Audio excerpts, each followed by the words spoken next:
So, I'm not going to lie. This is possibly one of the most nerve-wracking things I could think about doing. The prospect of getting up in front of a room full of people and trying to give a kind of motivational speech makes my ego a wee bit wobbly. It gives me a bit of a frog in my throat. The frog's probably a better part of their knee, so I may as well shut up and give him a chance. If you ask me to stand up on a stage and read a script or play a character, I'll do it, no problem. But ask me to stand here and speak as myself, it's a whole different ballgame. Even in teaching, they say that teaching, every day in your class is an act. They say you're not being yourself, you're putting on somebody else. They also say that a teacher can silence an entire room with one vowel. I'll give you an example. So you walk in, a teacher walks into their classroom, and the class is running riot and throwing paper around and sword fighting with rulers and whatnot, and in walks the teacher, and the teacher goes, "Eh!" and the room goes silent. One vowel can silence an entire room. Sometimes it's a sort of kind of short burst of the same vowel, so you can walk and go, "Eh, eh, eh!" The room falls silent. These are the skills that I'm honing at university. So, I thought it would be best today to try and do something a wee bit different. I could stand up here and tell you all about my fantastic time at Notre and what subjects I liked and what my duties were as head boy and what I ate for my lunch on a Wednesday, but there's no point in trying to bore you with pointless anecdotes. I could also stand and tell you how successful I've been since I've left school, but that's a pack of fibs. I don't see myself as particularly successful, I just do what I enjoy doing, and that's what I would encourage anyone to do. My school experience was a very pleasant one. I made some of my closest friends in Notre and these bonds are still strong to this very day. I got on well with all teachers, had tremendous fun taking part in school shows, pantomimes and other kind of extracurricular activities. And if it weren't for the opportunities I had in this school, I wouldn't be where I am today.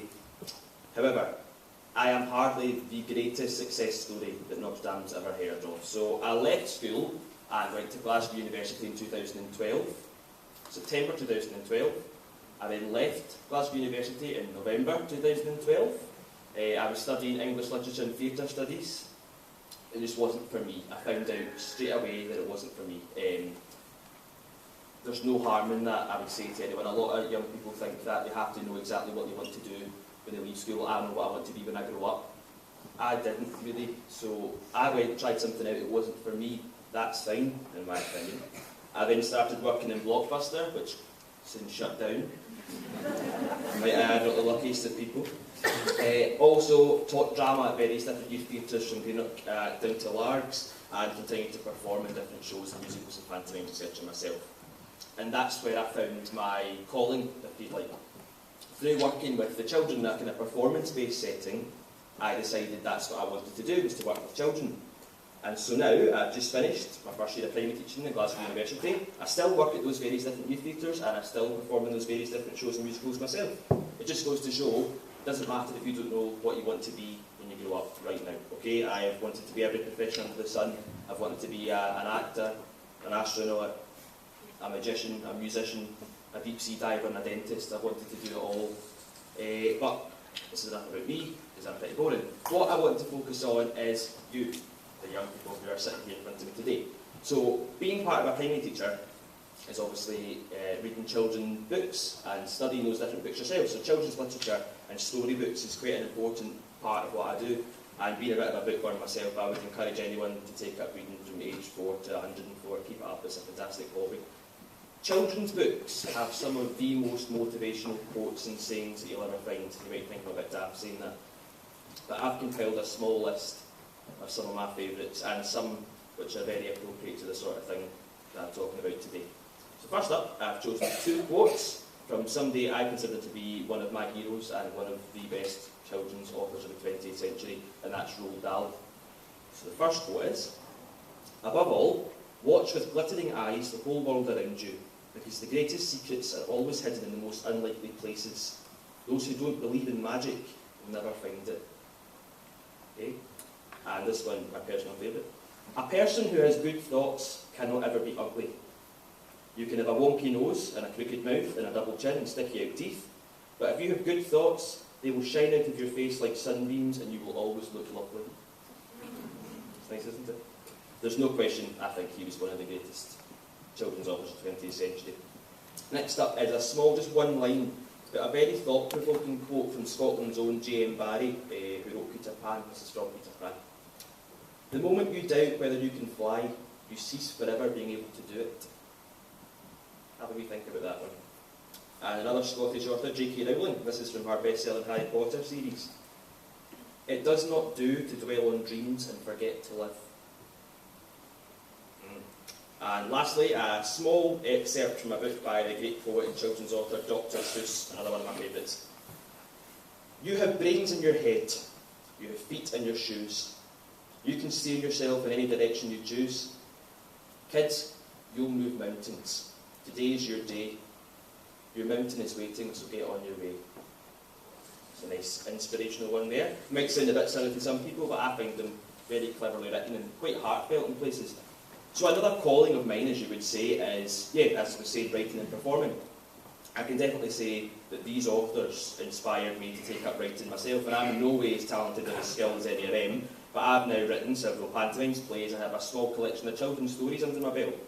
It started off as a hobby, something purely for fun, and now several scripts of mine have been performed and I've been paid for it. So it's fantastic to be paid for something which gives you so much enjoyment and started off as a hobby.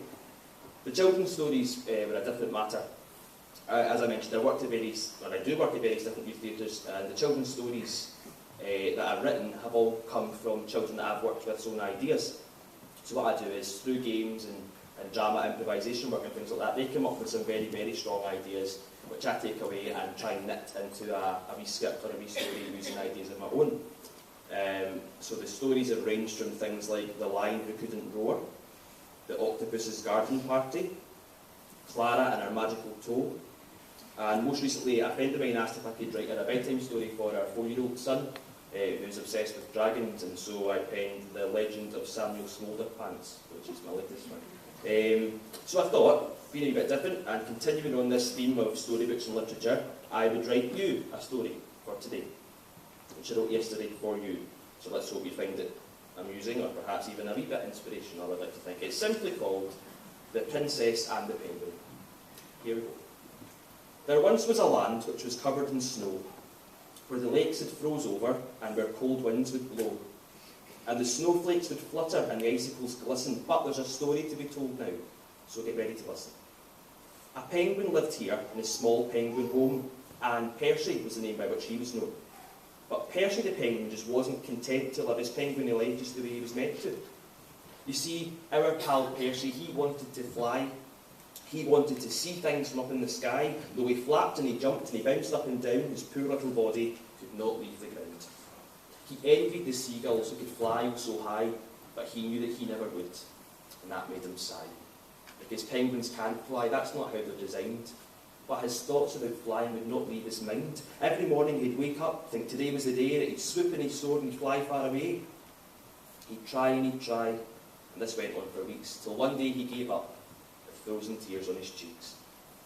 Now in this land of snow and ice there was a frozen palace, where Princess Jane lived. She was nice, she was never cruel or callous. She had everything she wanted, a fancy telly and a yacht, but was Princess Jane happy? She most certainly was not.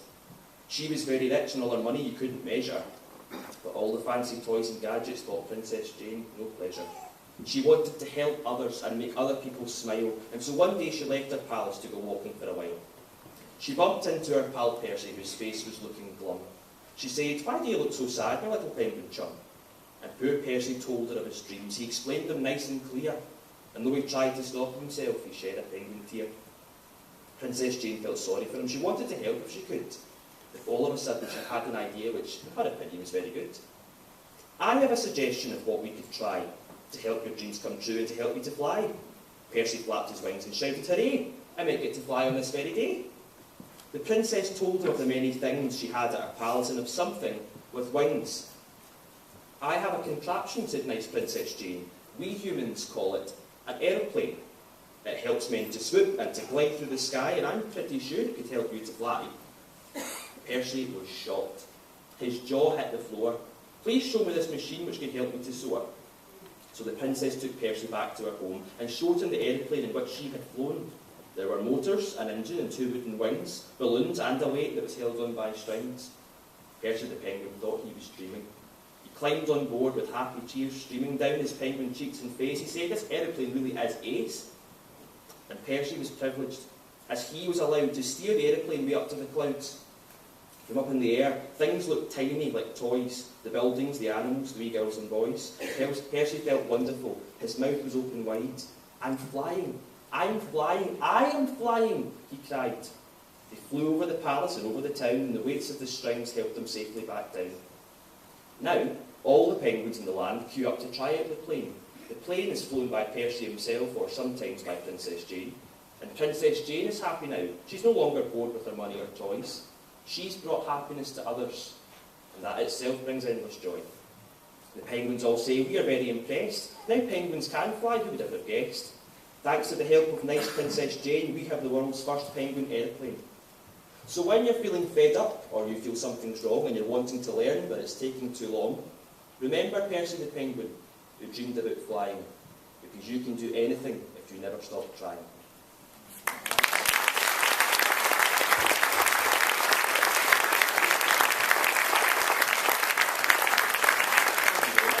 So I hope that was amusing, entertaining, perhaps even a bit inspirational. But lastly, I'll finish off with this, just a wee something. If you could all raise your right hand, and you could all put it on the person sitting to your left. And you take a wee look around the room. Oh my goodness me. Take a wee look around the room. See that every single person is doing it, and you'll see the whole audience has been touched by my speech. Thank you very much.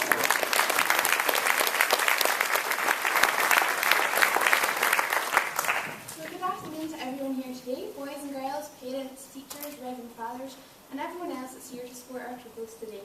As Mr. McGovern has said, my name is Louie MacDonald, and some of you might remember me from when I was in school.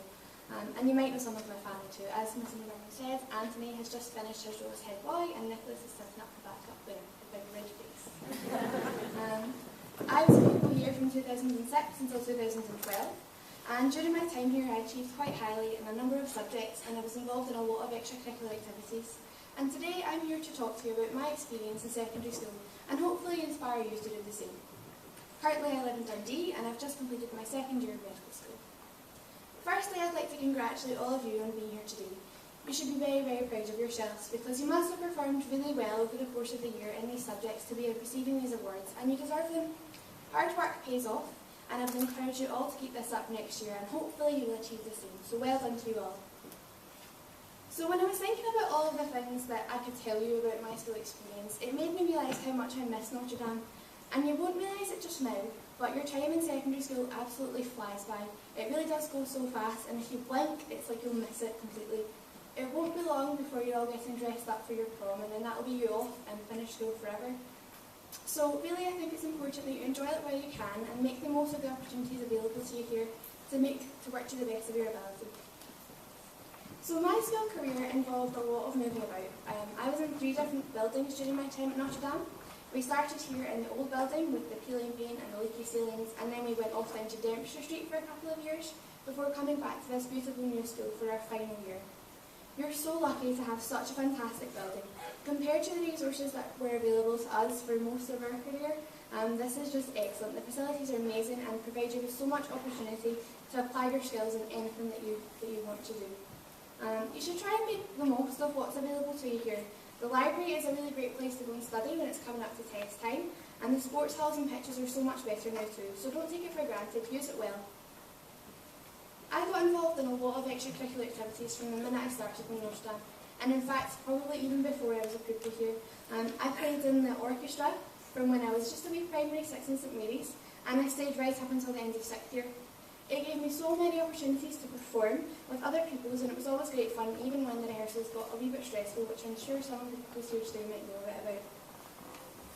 I remember going to compete in the Inverclyde Music Festival for the first time, and how exciting it was to be contending with other schools and showing off the best that Notre Dame pupils have to offer. I was part of lots of other music groups too. I was in the choir, so if singing was your thing, then maybe you should get involved in that. From singing at masses to performing at concerts and going carolling at Christmas time, there's lots of opportunities for the choir to show off their latest songs. Sometimes the different music groups go off then to the local primary schools to give the younger pupils left a bit of entertainment too. Notre Dame is really well known in Inverclyde and even out with Inverclyde for its fabulous music department. So if anyone here today is interested in joining something and you haven't done so yet, then you really should. Mr. Gordon would be absolutely delighted to have you. I was also a keen entrepreneur while I was in Notre Dame. In first year, a small group of pupils from the junior school decided that we wanted to raise money for school funds, and with the help of Mrs. Hendry, who retired from the PE department last year, we organised ourselves into a club. We set ourselves lots of goals and we aimed to raise money for school resources. We had a crafts business where people could order handmade greetings cards. We published a school magazine and we made merchandise for the pantomime. So I think this just goes to show that if there's something that you're interested in starting but there isn't a club or a group yet for it, then with the help of a teacher who I'm sure you could find, you can start anything that you fancy. I was the secretary of the S6 Young Enterprise Club in 6th year as well, and if business is something that you're at all interested in, I would really suggest that you get involved in it when you come to be in 6th year. It's an initiative that's acknowledged nationwide, and it will give you experience and could give you the edge over other candidates if you're interested in going on to study business once you leave school. It will give you a great insight into the workplace, and you've got deadlines and targets and you have to operate as part of a team. I really enjoyed the experience, and I think that it really did benefit me when it came to applying to medicine, and it would benefit you if you wanted to apply to university or to try and get a job once you leave school as well. So above all, schools shows and pantomimes were my favourite part of being in Notre Dame. I was in every single pantomime and musical while I was in school, and I loved it. I was Daddy Bear in Greenock in first year, I was Florentine in Les Mis, and I was an Indian in Annie Get Your Gun, and I did it all and enjoyed every single minute of it. It was all such a buzz on opening night when the lights went down and it was time to start the show. So if you're interested in being on stage or you want to be a star of the show and you haven't gotten involved in it yet, then there's still time. You should go along and see West Side Story next week, get an idea of the kind of things that Notre Dame pupils are capable of. In my final year, I was elected as head girl by the pupils and the staff of Notre Dame High School. And this was really a great honour for me. I was so thrilled to be chosen to represent the student body. I had lots of responsibilities. I did public speaking, I chaired the student forum, I represented Notre Dame at the Inverclyde forum, I oversaw S6 committees and all sorts of things like that. I did work really hard during my whole school career to be a suitable candidate for this. So if you're interested in becoming a head pupil in the future, then that's probably something that you need to bear in mind. You have to work hard and dedicate yourself to all of your studies. Your pupils and your fellow pupils and teachers will want someone who will represent the school well within the school community. So think about this if this is something that you're interested in. Some of you might want to apply to study at university or college, or you might want to try and get a job once you've left school. And being able to say that you've been involved in extracurricular activities like the orchestra or the football team can really help you to achieve your goals. It's great to write about things like this in your personal statement or your CV when it comes to leaving school, and as far away as it might seem to you just now, it's something that you need to think about. So get involved, it'll help you become a well-rounded individual and will make you more appealing to people like prospective employers or admissions officers. There's so much on offer in Notre Dame, and such a variety of different groups that you can be a part of. And I know you've all been here for at least a year now, so you'll be aware of the sorts of things that you can join. But I'm here today to try and encourage you to make the most of these opportunities. There's something for everyone, no matter what you're interested in. And not everybody likes the same things, so if your friends want to join the badminton club and you'd rather go for a show, then that's okay, you can do that. Notre Dame has molded me into the person I am today. I feel like I've been quite successful so far in my career at university, and the things that I did in school really helped me to get into my desired course and to do as well as I have done so far. It made me more employable, and it helped me to get a part-time job, and I just encourage you all to do the same and get involved in things. So I'd just like to finish by congratulating you all again and wishing you all the best for the future, and I hope you use the rest of your time at Notre Dame to your advantage.